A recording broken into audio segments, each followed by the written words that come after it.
Live mula sa GMA Network Center, 20 taon nang nakatutok. 24 oras. Magandang gabi po, Luzon, Visayas at Mindanao. Pinoproseso na mga dokumento para sa pagbabalik Pilipinas ni Alice Guo na inaasahang darating hating gabi mamaya mula sa Indonesia. Bago mahuli, nagpaabot na umano siya ng surrender feelers dahil sa banta sa kanyang buhay. Bagay na idinulog niya rin sa paghaharap ng Interior Secretary. Sa gitna ng lahat ng yan, si Guo ay nakuha pang makipag-selfie sa mga opisyal. At mula sa Jakarta, Indonesia, nakatutok live si John Consulta. John. Mel, Evil, Vicky, opisyal na ngang na-turn over ng Indonesian authorities itong si Mayor Alice Guo sa law enforcement groups ng Pilipinas. Sa katunayan, ilang segundo pa lang ang nakakaraan nang makaalis na itong convoy ni Mayor Alice Guo na maghahatid sa kanya sa passport na siya namang babiyahe patungo dyan, pabalik sa Pilipinas. Pasado alas 12 ng madaling araw, oras dito sa Jakarta, Indonesia, nang dumating ang mga tauhan ng NBI at Bureau of Immigration o BI. Sila rin ang DOJ team na sumundo kina Sheila Guo at Cassandra Ong noon. At tumutok sa paghahanap kay Alice Guo, katuwang ang kanilang Indonesian counterparts. Pero para mapabilis ang pag-uwi kay dismissed Mayor Guo, dumating din pasado alas 3 ng madaling araw sina Interior Secretary Benhur Abalos at PNP Chief Romel Marbil. Mahigit 10 na lahat ang susundo kay Guo. Kaya bukod sa paghaharap ng NBI at Bureau of Immigrations ng Pilipinas sa immigration officials ng Indonesia, we have process. The process first for like Sheila and Cassandra. Yes. We are trying to coordinate with the Indonesian police to fast track all the documents. We just waiting from the police. may sarili ring pulong ang Interior Department at Pulisya ng Pilipinas sa Indonesian Police naman. Ayon sa BI, ilang beses nagpalipat-lipat ng pinagtataguan si Guo. Sa mga litratong ito, aking nakuha sa isang source na nakuha sa iba-ibang lugar sa Indonesia, makikita siyang may kasamang lalaki at maiksi na ang buhok. Bago naman siya naaresto sa townhouse na ito sa Tangerang City sa Indonesia, ay nagpaabot si Guo ng surrender feelers sa DOJ tracker team. Based dun sa information na binato sa akin ng ating informant, sinasabi na takot din daw siya, sinasabi niya, sa Chinese mafia. Tukoy na rin ng BI ang mga personalidad na tumulong umano kay Guo para makapagtagaw sa Indonesia. Mga kapuso, kasama natin ngayon ang mga tauhan ng National Bureau of Investigation at ng Bureau of Immigration. Sulukuyang naglalakad kami ngayon papunta sa aming sasakyan na van. At ito ay paghahanda na para pumunta sa isang tanggapan dito sa Indonesia. Sa ganun na magkaroon na ng coordination sa mga Indonesian authorities bilang paghahanda na rin dito sa napipintong pagbiyahe ni Mayor Alice Guo pabalik ng Pilipinas. Dakong alas 4 ng hapon, magkakasama na ang NBI, BI, PNP at ang Interior Secretary na makapulong ang Indonesian authorities para plansyahin ang mga requirements ng deportation ni Guo. Yung mga dapat na pag-usapan ay napag-usapan na namin. Ngayon, wala nang balakid. Kukunin natin si Alice. Inaalis ang papeles at iuwi na natin sa Pilipinas. Kasunod dito, nakipagpulong sina Abalos at Marbil sa mga police officials sa Indonesia upang magpasalamat. Maya-maya pa, iniharap na kay Abalos si Guo. Hi, Sir. Alice, ikaw pala si Alice. Hindi kita nakikila. Tayo before. Saan? Tarlac po, Sir. Ando ka ba nung mayor ka nun? Opo. Ando sila, no? Sila governor? Opo, Sir. Yung nagpunta. Ikaw talaga. Sa live stream ni Abalos sa Facebook, maririnig sa isang punto si Guo na humingi ng tulong kay Abalos dahil sa umano'y death threat, pero nawala ang audio sa tugon ni Abalos. Sir, katulong. May death po kasi. Di bale, basta importante. Totoo, tingnan natin ito. Ha? Kaya nga, kumuha na kami ng private plane dito para maano. Kasi ako tingin ko para ngayon Chinese. Kasunod dito ay pinroseso na ang mga papeles ni Guo. Ipinakita rin ni Guo ang kanyang Philippine passport. Dito na nga mga kapuso sa ating likuran si Mayor Alice Guo at nagsisimula na itong turnover mula sa Indonesian authorities papunta sa mga otoridad ng Pilipinas, sa BI, PNP at pakita natin ngayon. Nilba na siya ng dokumento at sisikapin na ngayong araw na to ay mailipad na pabalik ng Maynila. Itong si how are you, ma'am? How are you? Very good. Sa isang punto, nakapag-selfie pa sa kanya ang ilang opisyal mula sa Pilipinas at maging sa Indonesia. Okay. Ma'am, dito ma'am. You're going home. How do you feel? I'm good. I'm good. Yeah, I'm good. Are you okay now? Yeah. I'm good. I'm good. Yung mga accusations sa'yo, you're confident you can answer it? Are you going to go? Are you going to respond? Wala po may Ma'am, may death threat ka daw. May death threat ka daw. May death threat ka daw, ma'am. May death threat ka. Sorry pa. Ma'am, may death threat ka daw. No media. Stop. Are you media? Don't stare. Pagkatapos ito ay dinala na si Guo sa Immigration Office ng Indonesia. So why are you here in Indonesia? Vicky, nagkaroon lang ng konting delay ng hindi nasunod yung pag-turnover dapat ng Indonesian Interpol sa Indonesian Immigration. Pero naayos na yon at inaasahan natin na yung ine-expect na 10:30 na arrival ni Alice Guo, kung hindi na magkakaroon ng aberya, ay maaaring ma-extend na lamang ito ng alas 11 o 11:30 at malamang may bago mag-alas 12 ng hating gabi dyan sa Pilipinas ay nandyan na si Mayor Alice Guo. Vicky. John, napansin namin na parang masaya no, si ex-Mayor Guo na parang hindi siya arestado. May video pa nga na kinindatan niya kayo. Kwento mo na nga sa amin yon, John. Actually, Vicky, medyo nagulat din tayo no, doon sa kanyang actuation na ine-expect natin nung umpisa na medyo magiging mailap siya, pero kabaliktaran dahil naging very receptive, ngumingiti at at certain points tinatanggal niya yung kanyang mask para makipag-picture nga doon sa mga gustong magpa-picture sa kanya. Nag-umpisa to, Vicky, nung merong mga Indonesian authorities na lumapit sa kanya at nagpaalam, tapos nauwi na sa mga picture-picture. Hanggang sa meron na rin na ilang sa ating mga opisyal dito sa Pilipinas naman, ang sa tuwa nila dahil nakuha na nga, ito nga, finally, si Mayor Alice Guo ay nagpa-picture din dito kay Mayor Alice. At sa ating pakikipag-usap kay Mayor Alice Guo, talagang masabi natin na parang she's putting up a happy front. Pero bakas natin, Vicky, no, kanina sa baba dito sa aking kitututunguhan at kinatatayuan na pwesto, nakita ko medyo napaluha siya. Lalo na nung naramdaman niya na eto na, no, kaharap niya na yung Indonesian media at yung Philippine media nasa likuran, nakita ko doon medyo nagpuna siya ng kanyang mata. At I'm sure ito, bakas na ramdam niya na yung malaking pagbabago sa buhay niya na mangyayari sa oras na makabalik na siya dyan sa Pilipinas. Vicky. John, di ba nakita natin nakikipag-selfie pa siya sa mga opisyal dyan, no? Ano ba yung general mood dyan nung nandun lahat kayo at pati yung Indonesian media?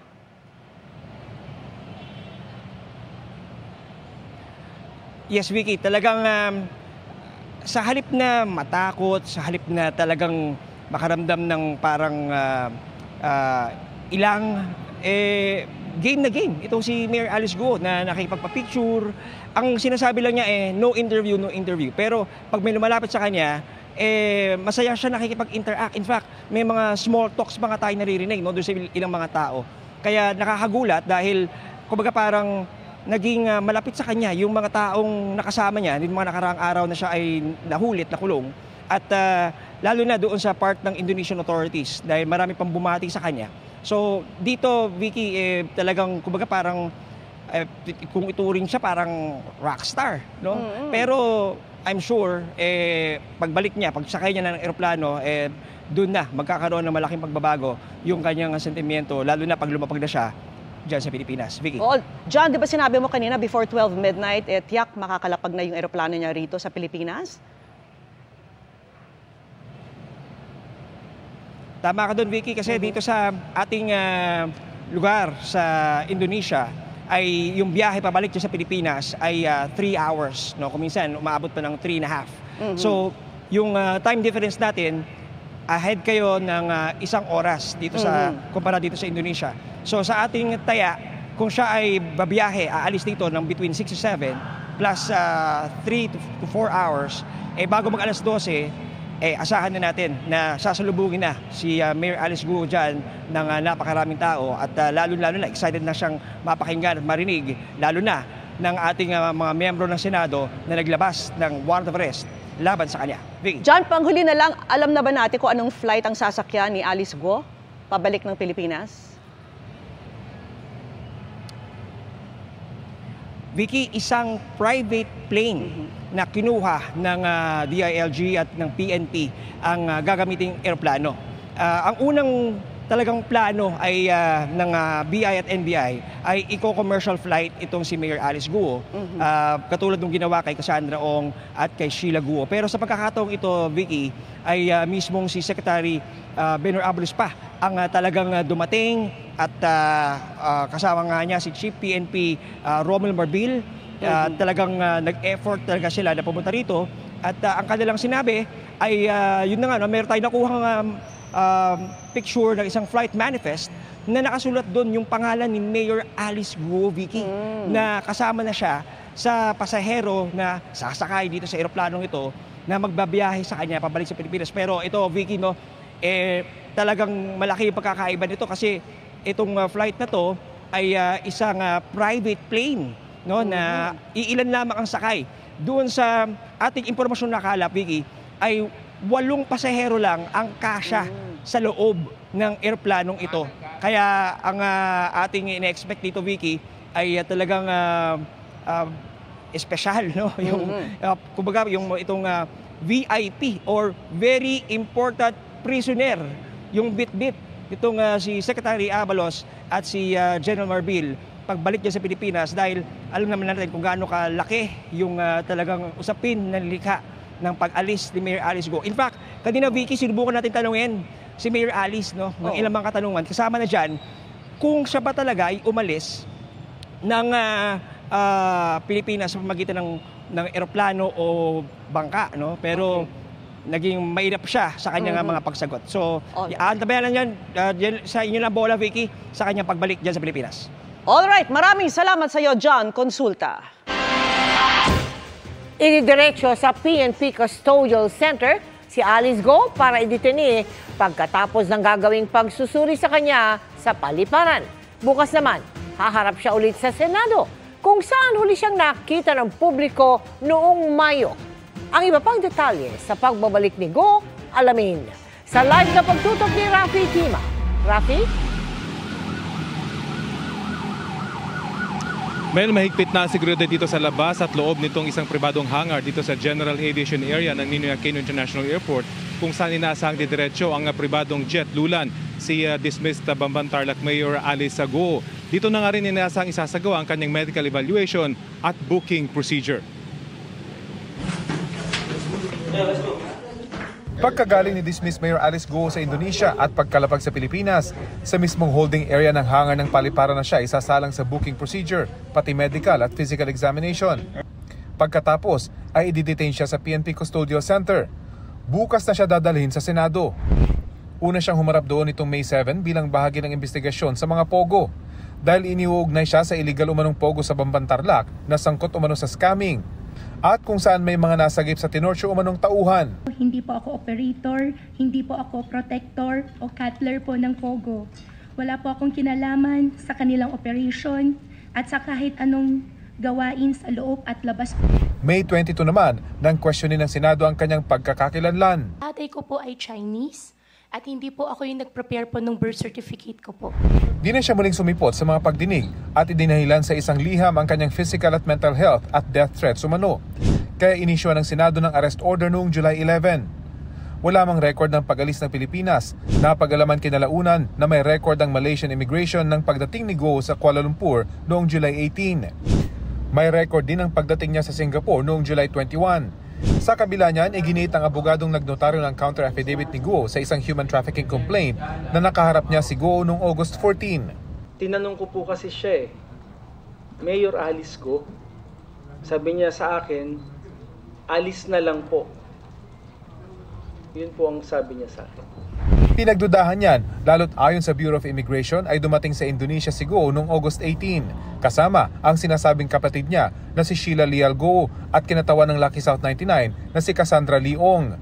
August 20 nang mamataan muli si Guo sa isang airport sa Indonesia. Araw kung kailan dinadakip ng Indonesian authorities sina Sheila Guo at Ong.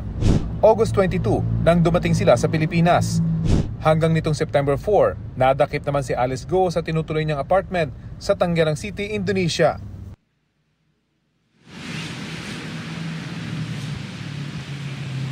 Mel, inaalam pa natin kung may mga legal team na sasalubong dito kay Alice Guo pagdating niya dito sa Pilipinas. Sa huling abiso naman ng PNP, Mel, ay inaasang makakapasok ang media para saksihan ang pagbabalik ni Guo dito sa Pilipinas. Mel?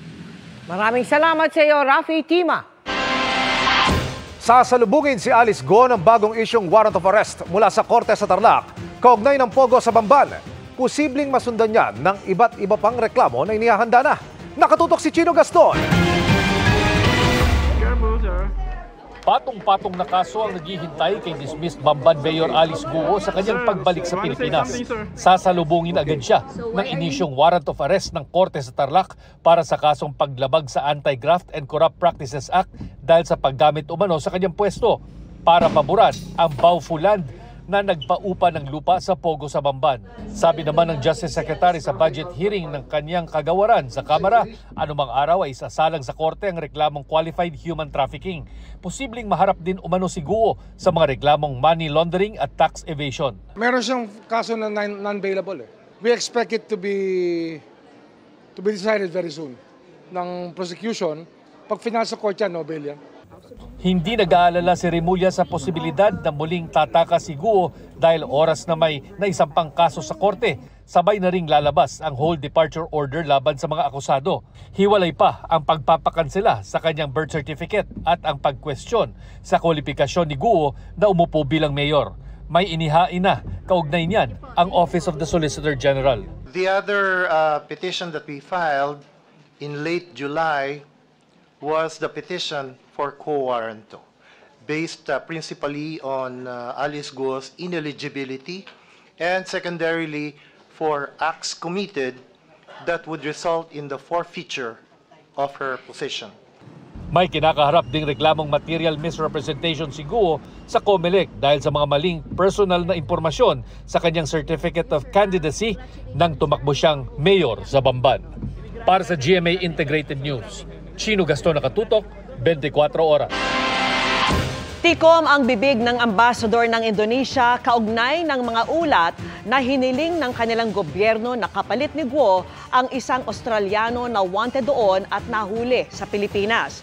Sabi ng PAOK, sakaling mang totoo, hindi lang Indonesia ang may interes sa suspect. Nakatutok si Salima Refran. On your knees, on your knees, on your knees, on your knees. Guys, behind your back. Yes.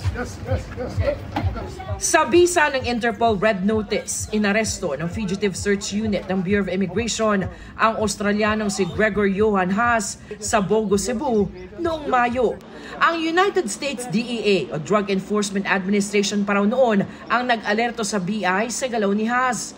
Nakonektado umano sa Sinaloa Drug Cartel ng Mexico na nasa likod raw ng pagpasok ng malaking bulto ng droga sa Indonesia. Si Haas nananatili sa BI Detention Facility sa Taguig hanggang sa ngayon. Nabalik sa headlines ang pangalan ni Haas matapos ma-report ng iba't ibang news agency sa Indonesia na hiningi umano siyang kapalit sa naaresto doong si dismissed Bamban Mayor Alice Guo. Matipid ang sagot ng Indonesian Ambassador to the Philippines nang tanungin tungkol dito. I cannot make any statements on that because the talks have only just started this morning and nothing is only about to start. So I don't have any information to disclose. Pero sabi naman ng Philippine Embassy sa Indonesia, so far wala pa kami information na ganyan. Ang Justice Department, wala pa raw natatanggap na opisyal na request tungkol dito. Wala ho kaming contact with anybody about the prisoner swap. Nabalitaan ho namin through Indonesian media actually. Ang prisoner swap po, yan po ay trabaho ng DFA. Kung meron pong request ang Indonesian government, sa DFA po padadaanin yan. Ang Presidential Anti-Organized Crime Commission o PAOK dumistansya rin sa issue. Pero sinabing kung totoo man, hindi lamang Indonesia ang may interes dito. Ang maliit lamang na hiccup dito is that the subject person is also an Australian national. So, siyempre, Australia will come into equation. So, pag-uusapan po yan if ever that is true. Para sa GMA Integrated News, Salima Refra, nakatutok 24 oras. Mistulang malawak na ilog pa rin ang ilang lugar sa Bataan dahil sa hanggang dibdib na baha. Sinisi ng ilang residente ang problema sa kanilang drainage system. Mula sa bayan ng Hermosa, nakatutok live si Ian Cruz. Ian?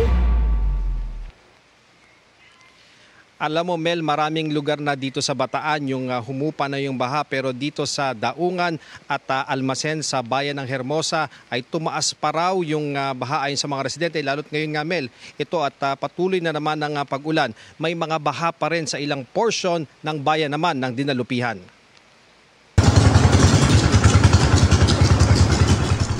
Sa barangay Daungan ng Hermosa, Bataan, tila nakadaong agad sa bukana ang ilang bangka. Ito na kasi ang pangunahing transportasyon papunta o galing sa katabing barangay Almacen dahil may madaraan ng abot dibdib na baha. Bagamat mas mababa ang tubig sa sentro ng barangay, sa chapel at sa katabing Almacen Elementary School ay tinatayang 3 talampakan ng baha. Kaya mas marami sa mga residente ang nananatili sa kanilang bahay. Mababaw po kahapon. O ngayon? Ngayon po tumataas po. Pinakabahan po kami. Nakakatakot din yung tubig eh. Yung iba po, may nagsipaglikas na dahil lubog na yung mga bahay nila. Nangyayari po, bababa dito tubig, tapos lalaki. Dito po sa amin talaga yung puntahan ng tubig pag kahit na medyo pahupa na sa kanila, sa amin pupunta. Sa bayan ng dinalupihan, 9 na barangay pa rin ang may baha ayon sa Municipal Disaster Risk Reduction and Management Office. Kabilang dyan ang Purok 5 at Purok 7 ng Barangay Santo Niño na abot tuhod hanggang baywang ang baha. Ang ilang mga bata nakuha pang maligo sa baha, di alintana ang peligro at sakit na maaari nilang makuha. Daing naman ng mga residente, may problema ang drainage system kaya hindi agad humuhupa ang baha.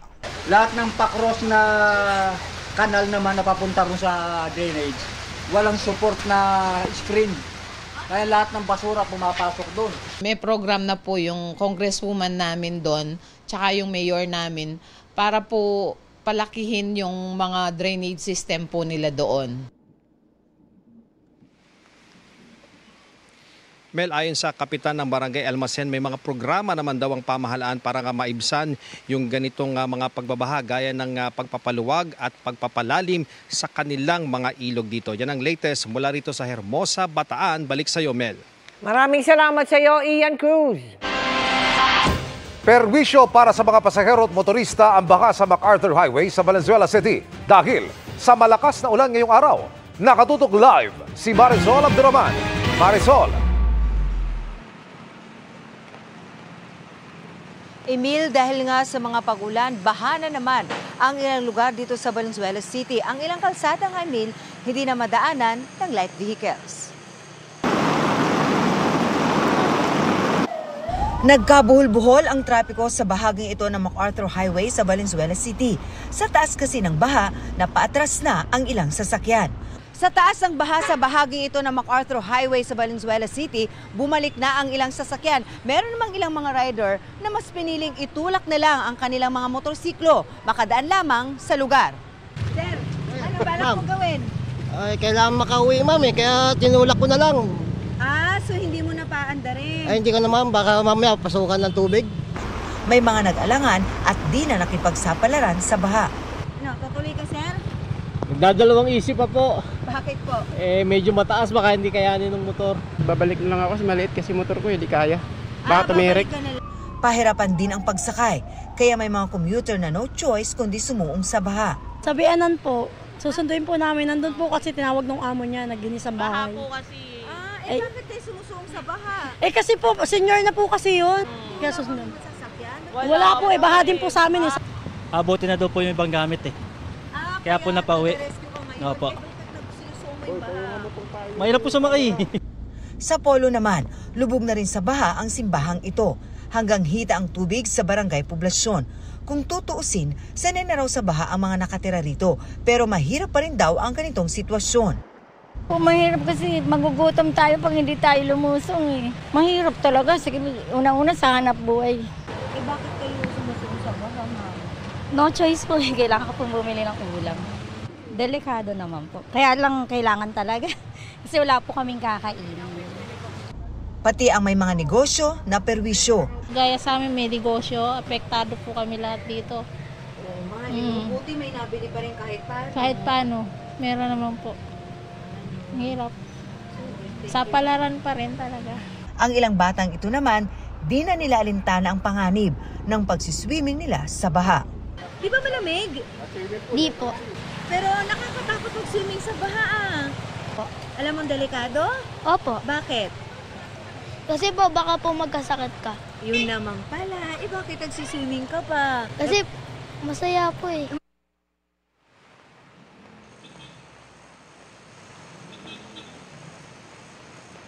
Emil, gaya si sitwasyon kaninang umaga, may mga ilang motoristang sinusubukan pa rin makarating or makadaan dito sa ating kinaroroonan dito sa MacArthur Highway, pero talagang wala. Hindi na talaga sila ikangay ng ahas pa dahil hindi kakayanin kaya bumalik muli. Bagamat, Emil, kung ikukumpara kaninang umaga, humupa na ng konti lang naman ang baha dito. Ay, ang problema, Emil, eto, at tuloy-tuloy na naman ang buhos ng ulan. Emil. Maraming salamat, Marisol Abduraman.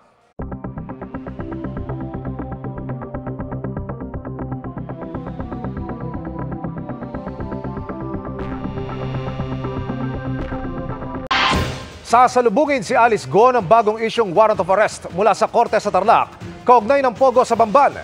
Posibleng masundan niya ng iba't iba pang reklamo na inihahanda na. Nakatutok si Chino Gaston. Patong-patong na kaso ang naghihintay kay dismissed Bamban Mayor Alice Guo sa kanyang pagbalik sa Pilipinas.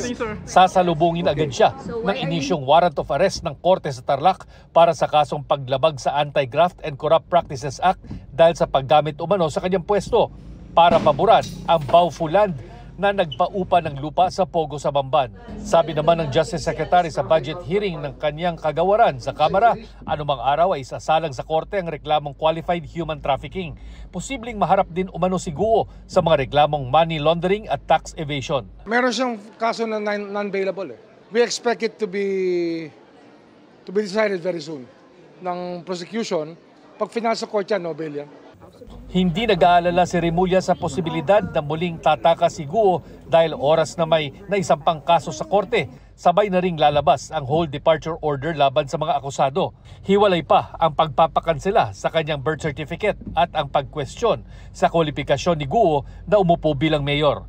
May inihain na kaugnay niyan ang Office of the Solicitor General. The other petition that we filed in late July was the petition for quo warranto, based principally on Alice Guo's ineligibility and secondarily for acts committed that would result in the forfeiture of her position.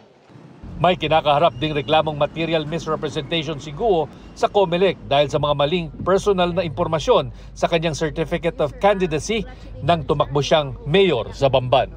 Para sa GMA Integrated News, Chino Gaston, nakatutok, 24 oras.